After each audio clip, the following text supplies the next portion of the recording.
accepté en l'état, donc soit les Ukrainiens acceptaient, alors ils étaient roulés dans la farine, soit ils ne l'acceptaient pas, c'est Poutine qui gagnait parce qu'il continuait la guerre. Et si c'est les Ukrainiens acceptaient la guerre, au bout de accepter ce plan de paix, c'était une deuxième guerre, parce que 2 ans après, il est évident que la Russie serait repartie à l'attaque. Et la troisième guerre, c'est que l'Union européenne, je pense, aurait explosé de cette défaite-là, et qu'il aurait poursuivi alors ce qu'on pense qu'il pourrait faire, c'est-à-dire le grignotage et l'attaque de l'Union européenne par la suite. Donc c'était véritablement un plan de paix et pas du tout un plan de guerre et pas un plan de paix. Alors, beaucoup de questions, notamment sur la menace russe, nous concernant, nous Français, nous Européens.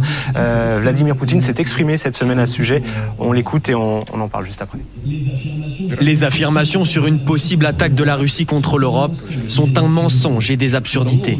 La Russie est prête à discuter avec l'Occident des questions de sécurité européenne et de stabilité stratégique.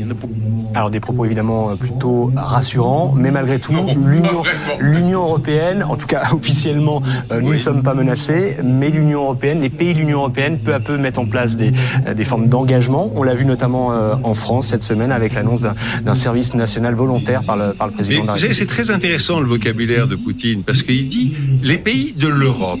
Qu'est-ce que c'est les pays de l'Europe dans la